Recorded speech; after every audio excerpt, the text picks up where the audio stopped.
Au nord de la Grande-Bretagne, l'Écosse couvre une superficie comparable à la moitié de l'Angleterre. Mais le territoire écossais présente un aspect nettement plus tourmenté en raison de son relief et de ses découpes qui dispersent près de 800 îles sur la façade atlantique. Ces particularités géographiques ont fortement soudé les populations celtiques au point que les Romains, qui les craignaient, s'en sont séparés par un mur. Les Lowlands, les basses terres, sont caractéristiques de l'Écosse méridionale. Mais plus on s'oriente vers le nord, plus les reliefs s'accentuent. La topographie des Highlands, les hautes terres, est plus proche de la Scandinavie que de la Grande-Bretagne. Ici, les fjords sont des lochs, mais leur origine est due au même phénomène.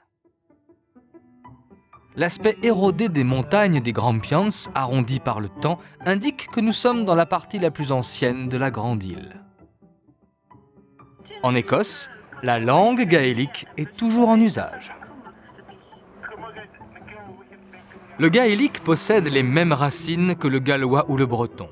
Et même si à peine plus d'1% des Écossais la pratiquent encore, cette langue fait partie du patrimoine vivant local, comme la nature ou les traditions. Le gaélique est même devenu langue officielle de l'Écosse, au même titre que l'anglais, par une loi votée en 2005 au Parlement écossais. Oui, l'Écosse dispose de son Parlement depuis le 1er janvier 2000. Cette autonomie politique est confortée notamment par le pétrole de la mer du Nord et une économie dynamique. La richesse pétrolière n'empêche pas de s'intéresser aux énergies renouvelables.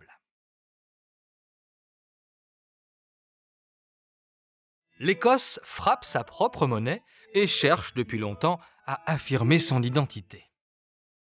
Cette lutte a coûté la vie à Mary Stuart, sa reine catholique. Les cultes voués au romancier Walter Scott et au poète Robert Burns, qui écrivait en gaélique, confortent toujours l'identité écossaise. Le chardon est l'emblème de l'Écosse, à tel point qu'être décoré de l'ordre du chardon était pour les chevaliers du Moyen-Âge la plus haute distinction possible. Le passé imprègne toujours l'Écosse d'aujourd'hui. Et bien souvent, le présent n'est que le miroir de son histoire. Édimbourg. Au sommet d'un volcan éteint, le château dresse pour la capitale écossaise le décor d'une acropole théâtrale. La ville médiévale s'est d'abord accrochée au relief par un réflexe défensif. Ensuite, les bâtiments ont pris de la hauteur car le développement de la ville a été entravé par les collines.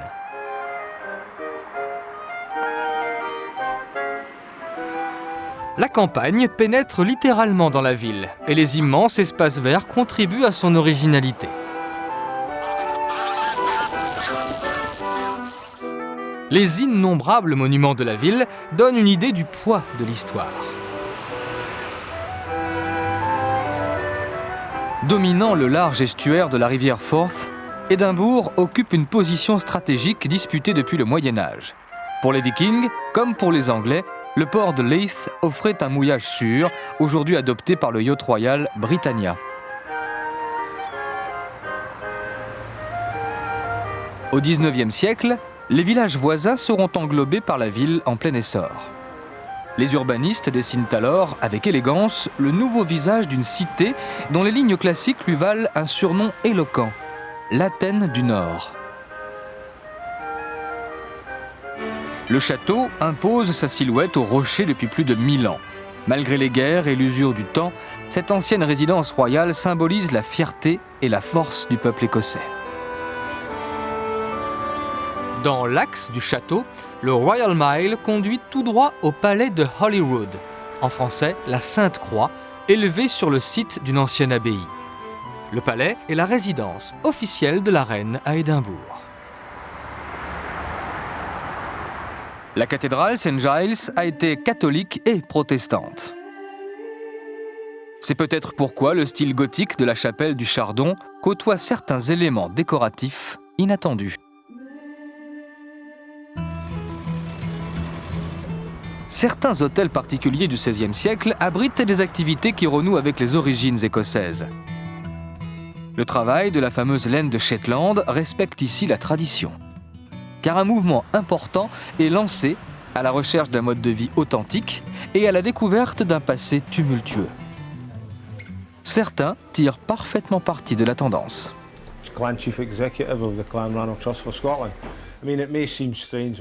Ça peut paraître étrange de rencontrer aujourd'hui des types habillés en Highlander, mais nous essayons de retrouver l'image de nos ancêtres. Grâce au cinéma, les luttes héroïques de l'Écosse opprimée ont connu un nouveau retentissement. Les jeunes reconnaissent dans les vêtements de leurs ancêtres un signe de ralliement aussi vibrant que le roulement des tambours.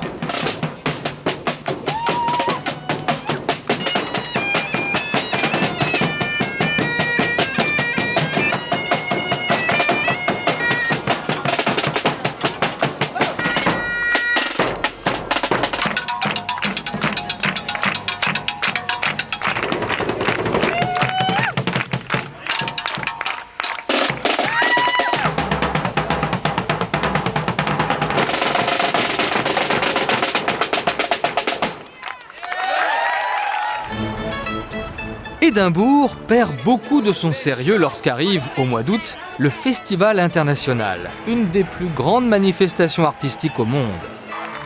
En marge des événements officiels, le Fringe, le Festival Off, attire dans la ville des milliers de comédiens qui battent le pavé pour promouvoir leur spectacle. Beware of hunting snarks. Beware, for should you come upon a snark once it gets dark, well, it might just be a boo jam. When their time was nearly up and their day was nearly done, they saw their hands unfold before the setting of the sun. Les troupes d'amateurs nouent des contacts fructueux et les critiques d'art dramatique débarquent en nombre. Pendant 3 semaines épiques, aux 450 000 habitants de la ville s'ajoute un nombre impressionnant de visiteurs.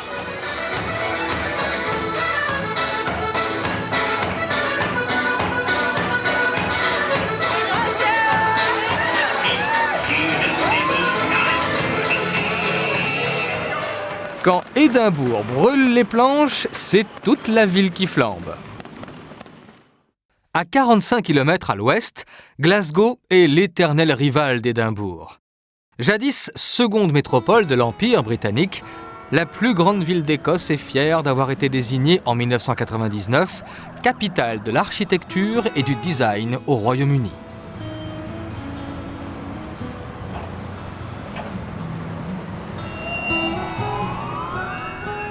Veillant sur George Square, le centre de la ville, les statues de Walter Scott et de Robert Burns confirment le surnom que ses habitants ont donné à Glasgow, Culture City, ville de la culture.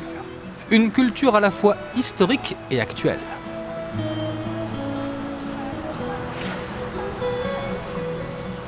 Du plus vieux pub à la plus vieille maison, Glasgow est fier des édifices témoins de son histoire. La cathédrale gothique est le plus ancien monument de la ville. Le bâtiment est particulier. Il réunit 2 églises superposées. La première en surface et la seconde souterraine.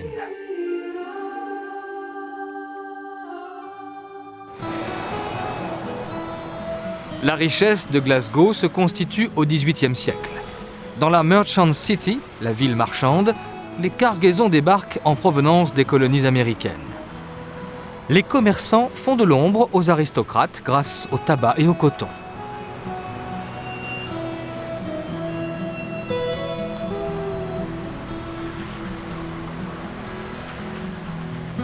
À Glasgow, la culture est aussi synonyme d'architecture. La ville doit beaucoup de sa notoriété à l'un de ses enfants, l'architecte Charles Mackintosh. Celui-ci dessina, fin du 19e, début du 20e siècle, différents immeubles comme The Lighthouse, qui abrite aujourd'hui le nouveau centre du design.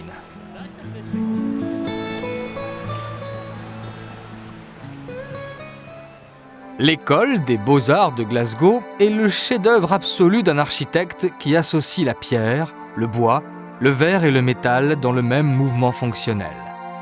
À cette époque, Mackintosh n'a que 28 ans.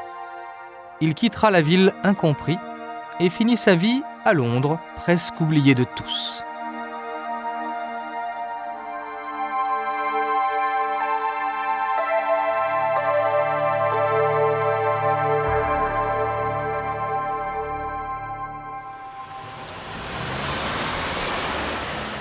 Ici, beaucoup d'architectes ont pu assouvir leurs fantasmes. Au XIXe siècle, une fabrique de tapis a été construite à l'image du Palais des Doges de Venise.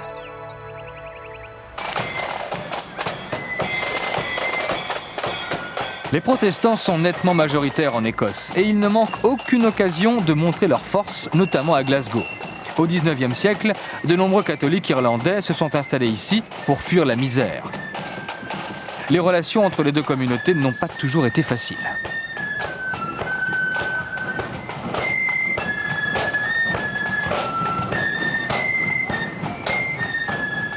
Mais les deux camps disposent d'un terrain d'affrontement idéal, le football. La ville compte en effet deux clubs rivaux.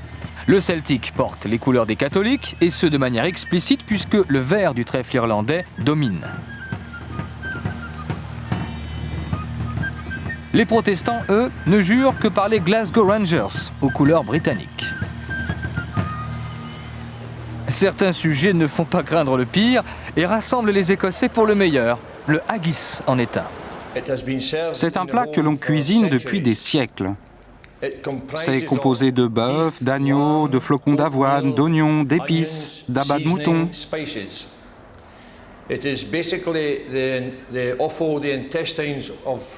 La tradition, c'est de farcir la panse du mouton avec le tout.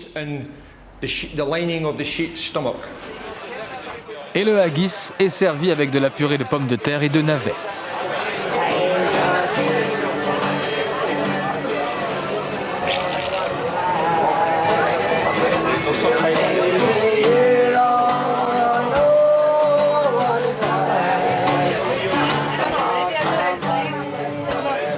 Les Écossais ont le sens de la fête. Ils ont aussi un profond respect pour les traditions. Et une fête familiale, par exemple, ne serait pas tout à fait réussie si l'on ne pouvait tournoyer dans une salle de bal.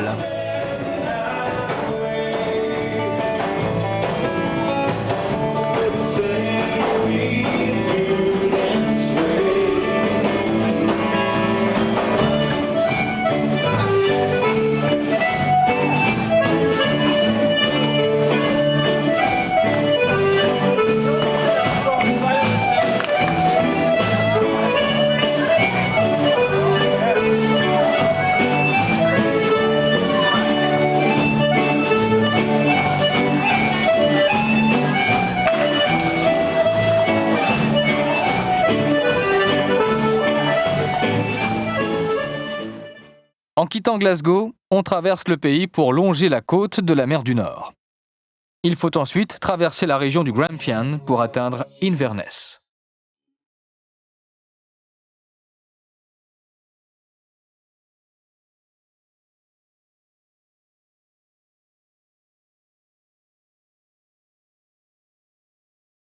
Sur un nid d'aigle volcanique, le château de Stirling verrouille l'accès vers le nord. Au XIVe siècle, pendant la guerre d'indépendance que menait l'Écosse avec l'aide de la France, les Anglais subirent ici une sévère défaite infligée par Robert Bruce, roi d'Écosse, lors de la bataille de Bannockburn.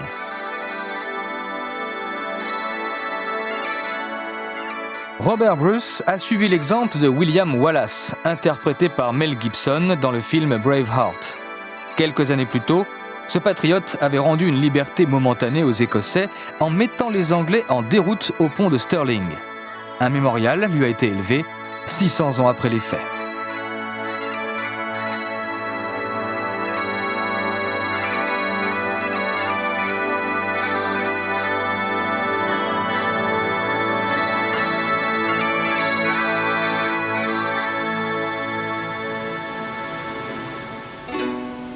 Plusieurs films historiques ont été tournés dans le petit bourg de Culross qui n'a pratiquement pas changé depuis des siècles. Le style des maisons, d'inspiration flamande, et certains matériaux comme le verre hollandais prouvent l'existence de relations commerciales très anciennes avec l'Europe continentale du Nord.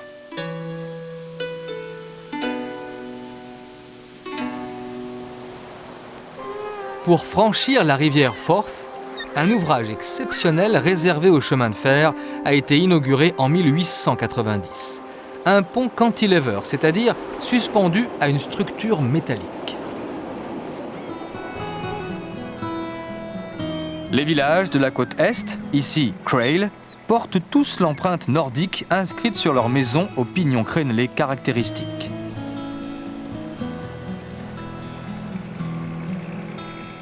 Les hommes courbent le dos pour réparer les casiers de pêche. Mais quand ils se dressent pour regarder au loin, ils deviennent parfois personnages de romans, comme le Robinson Crusoe de Daniel Defoe.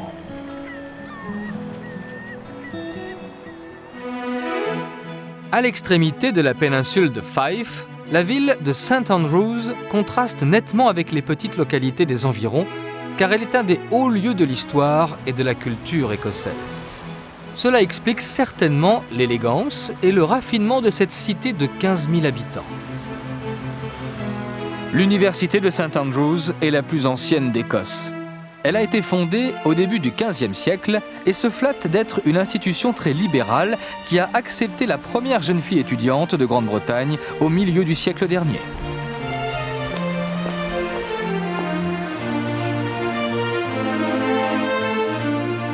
Les rivalités entre les catholiques et les protestants ont causé la destruction d'une magnifique cathédrale romane et du château médiéval où résidaient les évêques.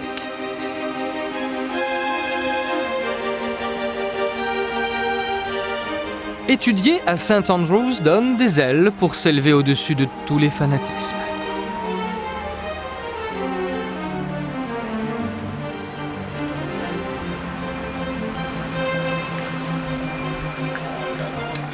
Avec 550 parcours, l'Écosse est la terre mythique du golf et St Andrews en est la référence.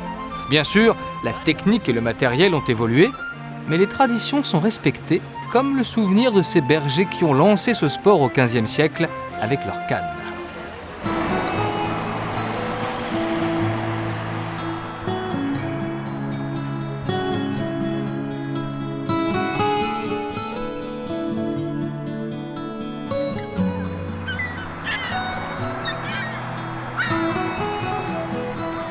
La côte orientale déroule des courbes rassurantes comme celle de la baie qui abrite le petit port de Stonehaven. Mais elle peut aussi devenir brutalement sauvage et déchirer ses contours. Le château de Dunnottar semble né de cette folie rocheuse qui défie la mer et le temps.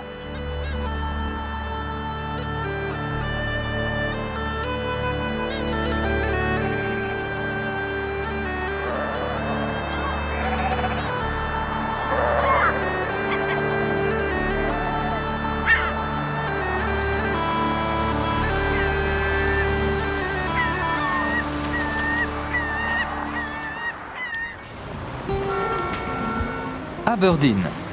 Taillée dans le granit massif, la ville décline la pierre par toutes les nuances du gris. Pour y ajouter quelques touches de couleur, il faut souvent s'en remettre au ciel et à sa bonne volonté. Grâce à la pierre travaillée ici depuis le haut Moyen-Âge, il se dégage de l'ensemble une étonnante harmonie.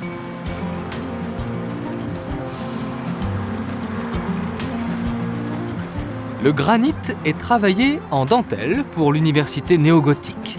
Il symbolise l'esprit. Il est plus massif pour la maison du prévôt. Il représente l'autorité.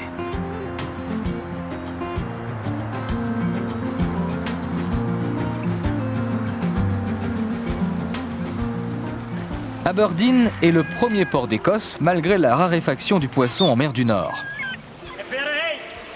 I 7 a pair. Good size. A pair. 100 pound a pair. 4. 64 6. 66 8. 68.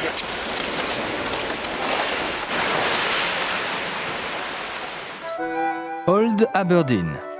Sans doute pour adoucir la rigueur de la pierre, Aberdeen est devenue la ville la plus fleurie d'Écosse. Une ville entièrement vouée à la couronne écossaise qu'elle a soutenue à bout de bras au prix de nombreuses vies humaines.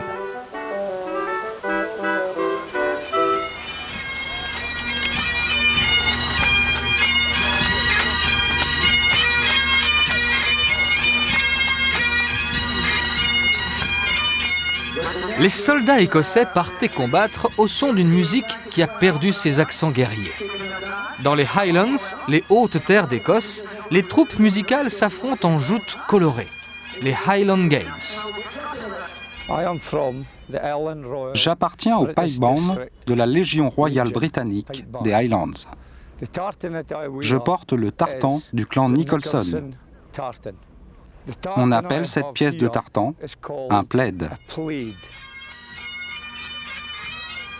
L'allure martiale, le sens de la hiérarchie, la force du groupe, l'équipement réglementaire et l'arme blanche dissimulée dans la chaussette sont les vestiges d'une armée vigoureuse, dont l'énergie devait être canalisée à travers des épreuves sportives.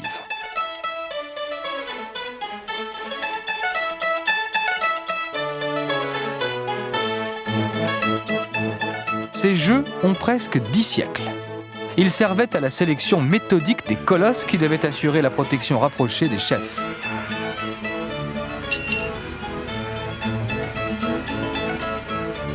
Le lancer du poids à la verticale.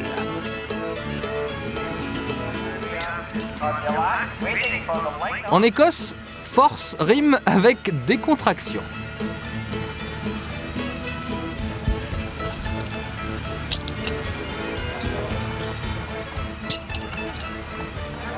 L'échauffement des muscles est primordial. C'est un spectacle en soi.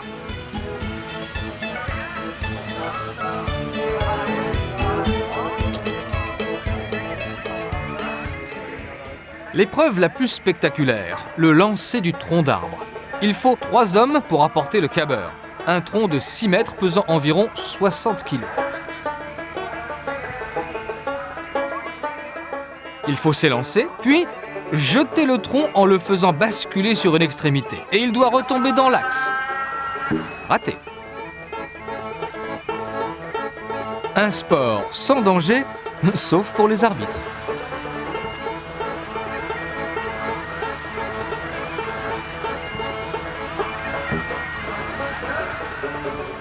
On pense qu'à l'origine, ce mouvement était la spécialité des bûcherons qui lançaient les troncs au milieu de la rivière.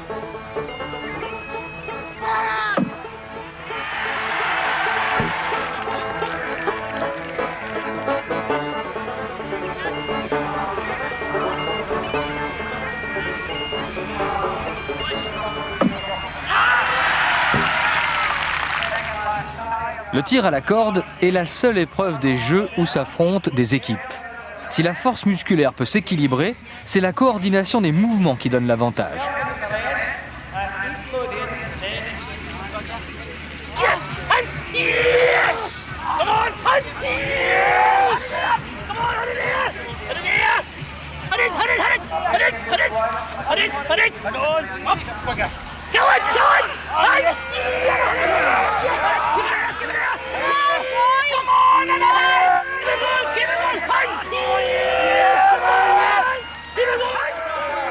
Les encouragements de l'entraîneur ne garantissent pas la victoire.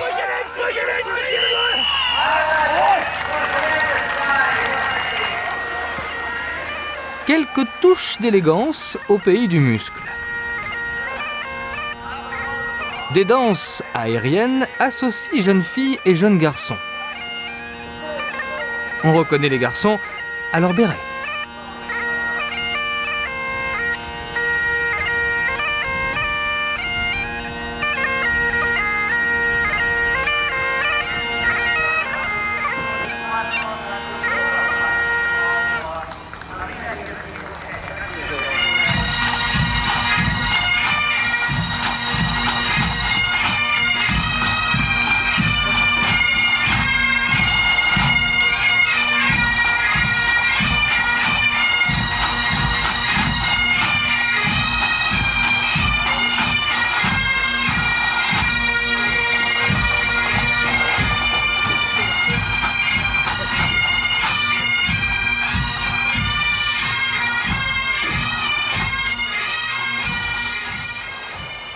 En tournant le dos à la mer et en remontant le cours de la rivière Dee, riche en saumon et en truites, le paysage devient plus sauvage. Des châteaux cherchent à se fondre dans la nature, comme celui de Balmoral, la résidence d'été de Windsor. Le château Renaissance de Craves a été construit au XVIe siècle pour le clan des Burnett et surprend par sa couleur pain d'épices.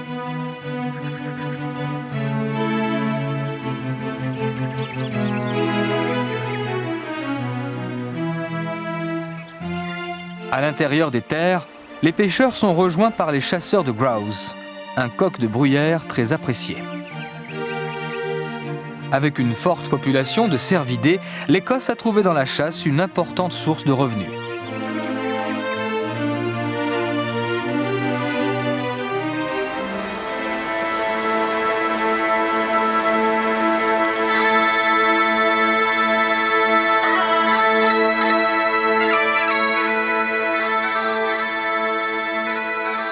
Sur les hautes terres désertiques règnent les moutons, amenés au XVIIIe siècle par les grands propriétaires qui voulaient mieux rentabiliser leurs immenses domaines.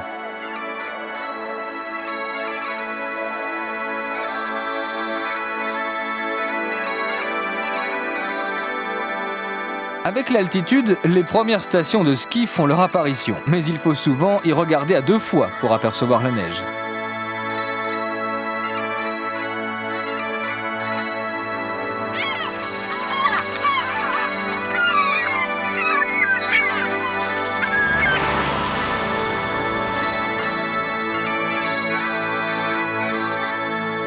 Dans une nature aussi dépouillée, le château immaculé de Blair se repère à des kilomètres. C'est la résidence du duc d'Atholl. Les lieux chargés d'histoire, l'ameublement somptueux et la décoration raffinée expliquent pourquoi ce château compte parmi les plus visités d'Écosse.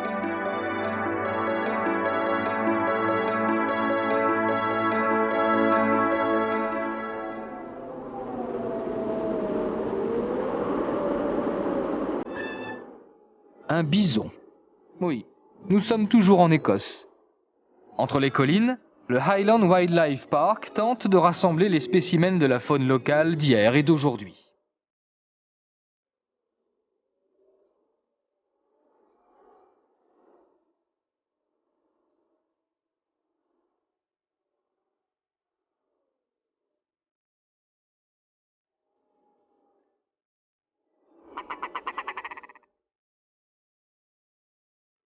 Les proies, comme la grouse, et les prédateurs, comme le renard arctique.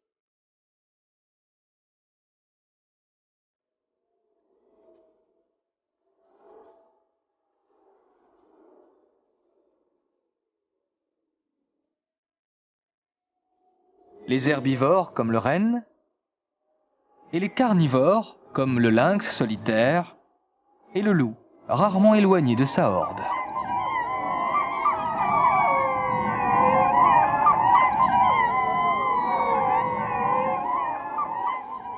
Et une mention spéciale pour le superbe bœuf des Highlands. Partout en Écosse, les animaux font l'objet de beaucoup d'attention. Les moutons en liberté sont rassemblés par des chiens remarquables qui obéissent au sifflement et aux cris.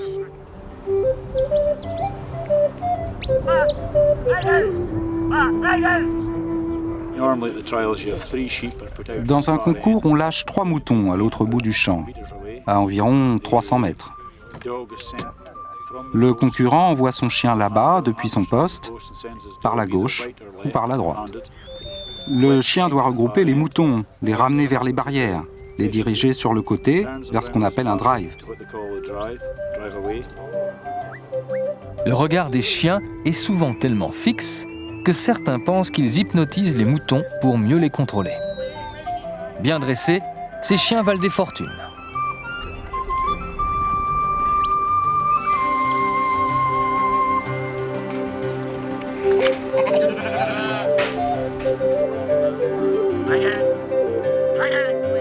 Mais il est vrai que ça ne marche pas à tous les coups.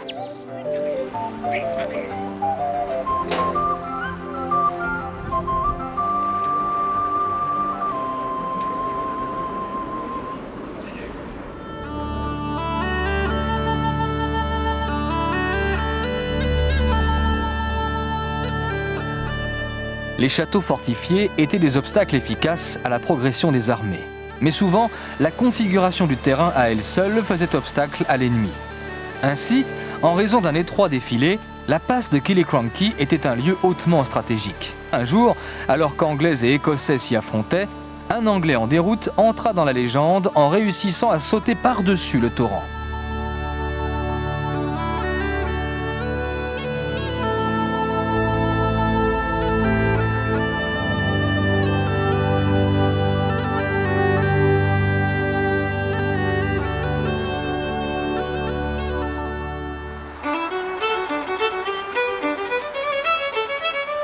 Les abords de la rivière Spey recèlent un patrimoine qui a rendu l'Écosse célèbre dans le monde entier. Les distilleries de whisky. Pour faire du whisky, il faut de l'orge imbibée d'eau qui a germé sur le sol. L'orge est séchée sur un feu de tourbe pour arrêter la germination et lui donner tout son parfum. L'orge est ensuite broyée, puis mélangée à de l'eau chaude. Pendant l'opération, l'amidon de l'orge se transforme en sucre. Après refroidissement, on ajoute de la levure. Le sucre devient alors de l'alcool. On en mesure la teneur qui atteint celle d'une bière forte.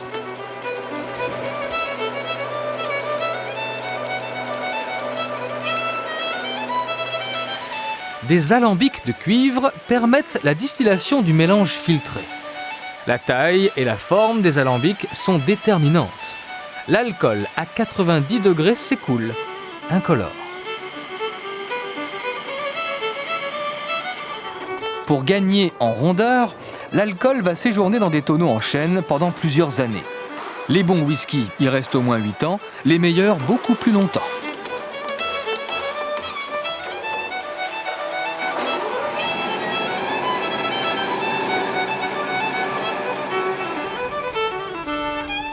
Au contact des tanins du chêne, le whisky prend enfin sa belle couleur ambrée.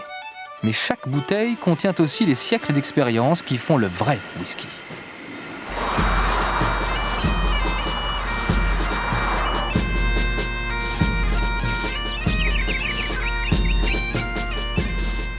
Au plus profond d'une lande secrète qui a gardé son mystère, on a reconstitué les mouvements des troupes qui s'affrontèrent dans un combat meurtrier où 1200 Écossais trouvèrent la mort en 40 minutes. Ce fut la bataille de Culloden, au milieu du XVIIIe siècle. La mémoire des clans engagés dans la bataille est gravée dans la pierre.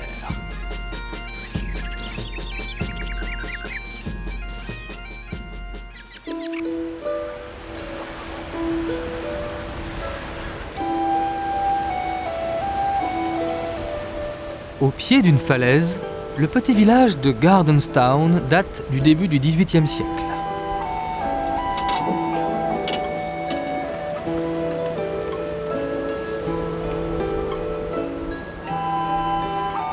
Dans le village de Pennan, on se méfie de la mer. Les maisons, prudentes, gardent leur distance en ne montrant que leurs flancs.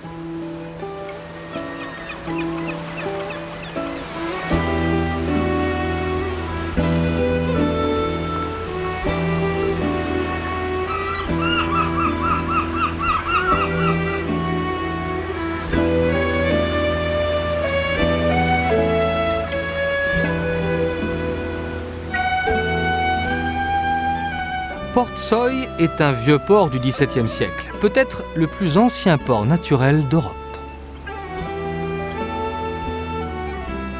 Dominant la mer, le château romantique de Dunrobin est bien entendu hanté. Pour la plupart des châteaux écossais, il s'agit là d'une particularité qui augmente leur valeur immobilière.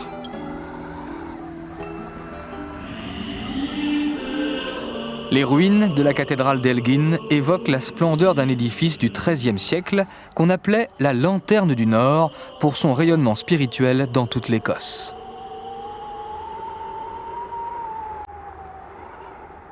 Près de Forres, la pierre de Sweno est ornée de motifs pictes dont personne n'a encore trouvé la signification. Les Pictes, un peuple celte de l'Écosse moyenâgeuse.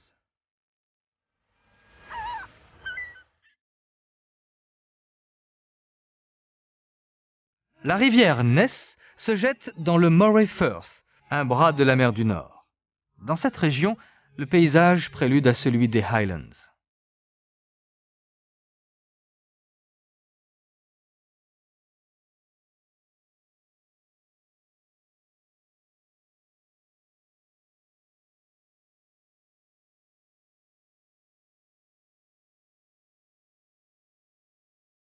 À l'approche du centre économique de la région, le ciel et les nuages composent un décor qui a toujours aiguisé les imaginations. Inverness est la porte des Highlands. La ville occupe une position clé où le roi Macbeth avait construit une forteresse plusieurs siècles avant d'inspirer Shakespeare. Parfois, au tomber du jour, on peut assister à un étonnant spectacle. Celui des dauphins qui batifolent devant le fort George, un ancien bastion anglais.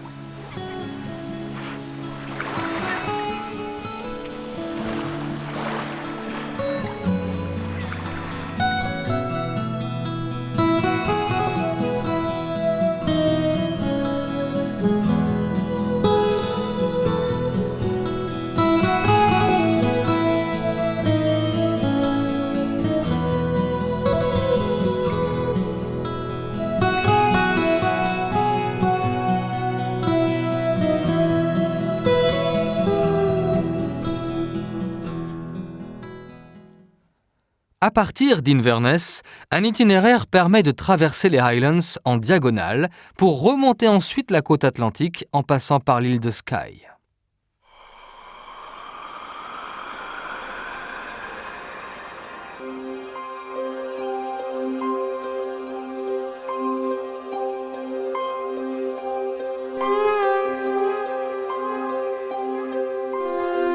À première vue, les eaux du Loch Ness sont calmes comme un miroir. Mais les apparences ici sont souvent trompeuses, et la brume, souvent, dissimule les mystères. Au bord du loch, le château d'Urquhart monte la garde depuis le XIVe siècle. Le bâtiment faisait partie d'un vaste système défensif qui coupait pratiquement l'Écosse en deux zones d'influence. Le château offre un poste d'observation idéal pour guetter à la surface de l'eau l'apparition d'étranges silhouettes.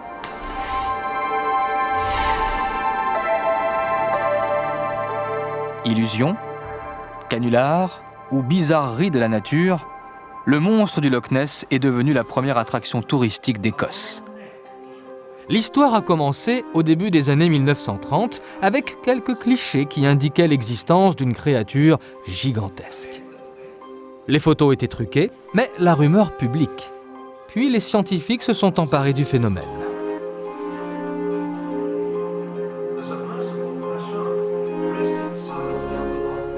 Plusieurs expéditions ont sondé les eaux troubles et glaciales du loch en utilisant des techniques aussi diverses que le radar, le sonar ou la caméra vidéo. Aujourd'hui, le monstre n'a pas encore livré tous ses secrets et excite toujours les imaginations.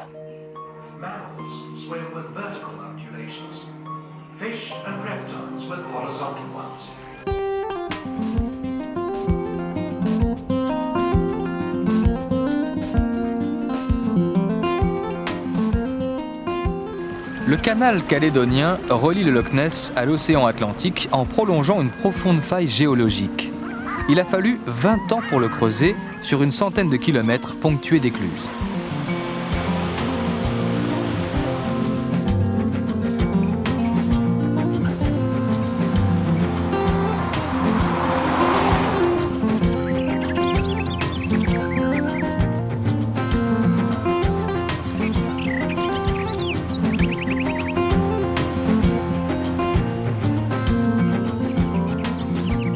Les roches granitiques isolées par les plissements de l'écorce terrestre attirent les adeptes de l'escalade. En 4 à 5 heures d'effort, les randonneurs peuvent atteindre le point culminant du Royaume-Uni à 1344 mètres d'altitude, le Ben Nevis.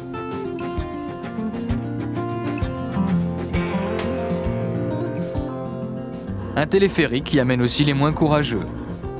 Au sommet, on mesure l'impact de l'érosion sur des cimes très arrondies, donc très anciennes.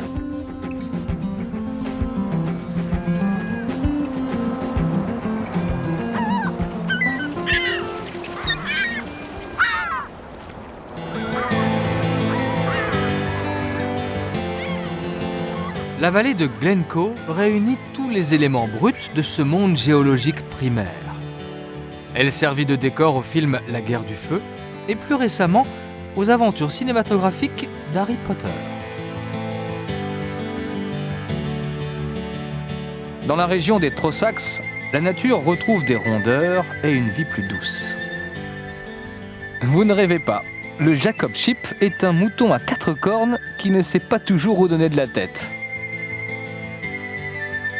Walter Scott a consacré un roman à Robert MacGregor, alias Rob Roy, la version écossaise de Robin des Bois. Le bandit au grand cœur est né sur les rives du Loch Catherine, où seuls les bateaux à vapeur non polluants peuvent naviguer. Le loch est en effet la réserve d'eau potable de la ville de Glasgow.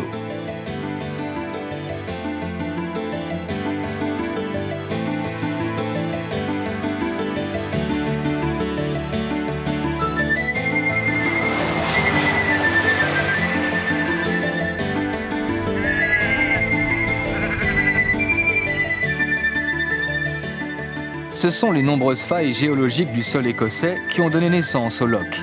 Des étendues d'eau longues et étroites comme le loch Lomond, le plus grand d'Écosse avec près de 40 km de long et une profondeur qui dépasse celle de la mer du Nord.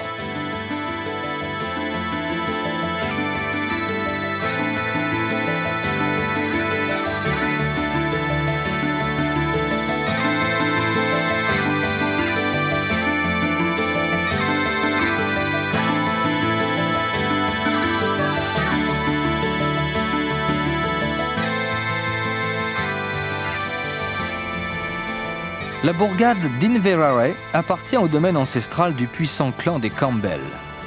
Elle s'ouvre directement sur la mer, au fond du Loch Fyne, et sa physionomie n'a pas changé depuis le XVIIIe siècle. Les vrais amateurs de whisky cherchent en Écosse les fameux single malt, c'est-à-dire ceux qui ne sont fabriqués que par une seule distillerie, exactement comme les vins produits par les châteaux du Bordelais. Une bonne centaine répondent à ce critère. Les autres whiskies sont des assemblages et personne n'en connaît le nombre exact. Nous ne savons pas. Chaque fois que nous essayons de les compter, nous sommes ivres. Mais notre catalogue compte plus de 550 whiskies et nous en fournissons 200 ou 300 autres. La prison d'Inverary date du 19e siècle. Comme elle n'est plus occupée, la municipalité y a reconstitué les conditions de vie des détenus, en commençant par le tribunal.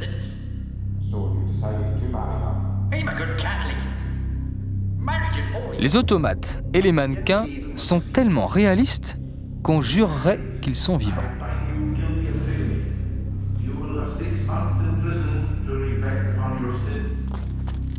La prison fonctionnait en vase clos et chacun y jouait un rôle précis. Je suis la femme du gouverneur de la prison et je m'occupe des prisonnières. Je supervise la cuisine, le ménage et le nettoyage que les prisonnières doivent faire. Le gardien s'occupe des hommes. Voilà le personnel de la prison à cette époque.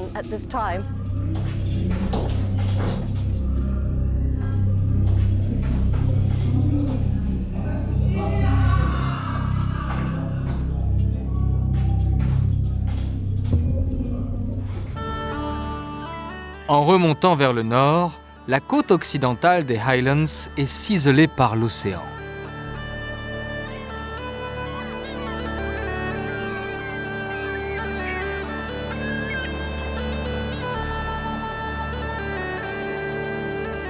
Bien à l'abri au creux d'une petite baie, le site de la ville d'Oban était déjà connu des Vikings. Station balnéaire, la ville est connue pour son monument en forme de colisée posé au sommet d'une colline.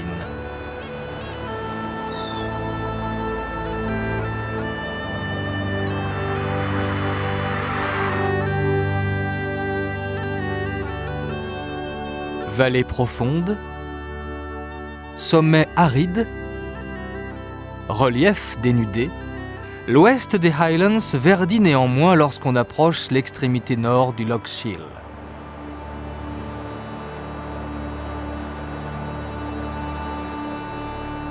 Là, un monument est élevé à la mémoire de Bonnie Prince Charlie, qui partit d'ici pour tenter de rendre le pouvoir aux Stuarts.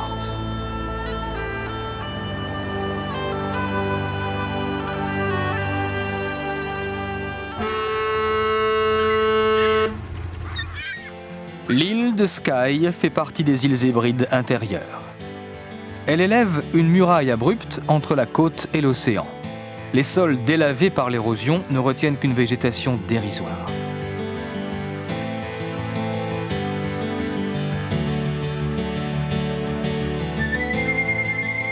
Les formes et les lumières se conjuguent pour composer le paysage d'une île lunaire.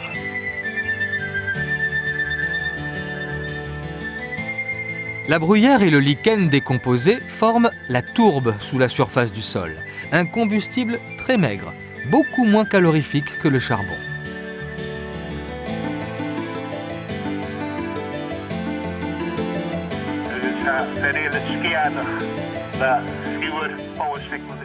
Ici, on croise l'Écosse authentique, celle où l'on parle encore le gaélique. Sous la pression de l'Empire romain, la langue celtique s'est réfugiée au nord-ouest de l'Écosse, en Irlande ou en Bretagne. Quelques mots empruntés à cette ancienne culture sont communs aux Français. Le mot gigot, par exemple.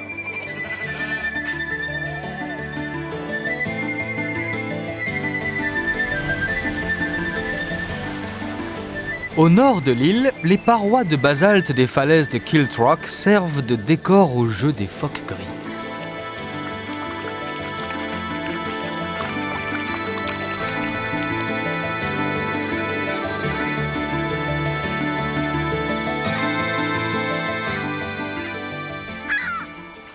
Depuis 1995, un pont relie l'île de Skye à la Grande Terre d'Écosse. D'un seul trait, l'ouvrage conduit à l'intersection de 3 lochs, prélude à quelques-uns des plus beaux paysages glaciaires de l'Ouest.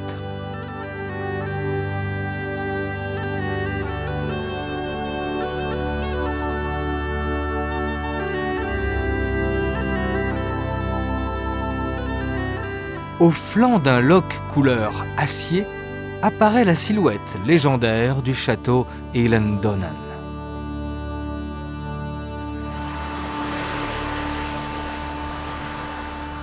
En remontant la côte atlantique, on pénètre un univers façonné par le combat de l'eau et de la roche, arbitré par les mouvements de l'écorce terrestre.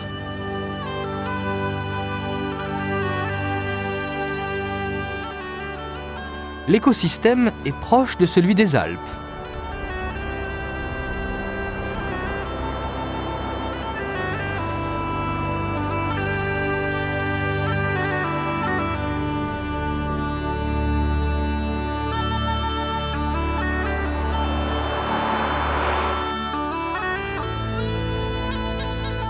Mais alors qu'on se trouve à une latitude identique à celle de Moscou, soudain, couleurs et formes tropicales marquent la flore et les pins se mettent à côtoyer les palmiers. À l'abri des vents du large et grâce à l'influence du Gulf Stream, les jardins d'Inveruse sont peuplés d'espèces végétales venues d'ailleurs.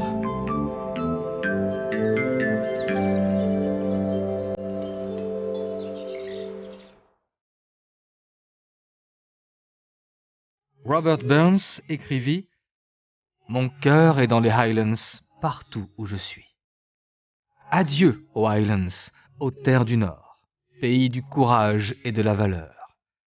Partout où je vais, partout où je cours, collines des Highlands, je vous aime pour toujours. »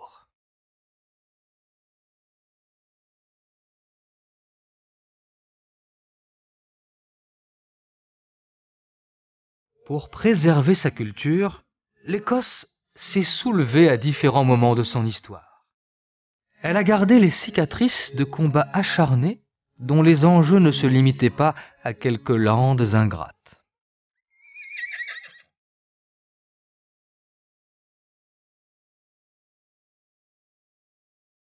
L'Écosse a conservé la fierté d'appartenir à une nature sauvage et la volonté farouche de défendre une terre dont les lochs renvoient l'image comme des miroirs du temps.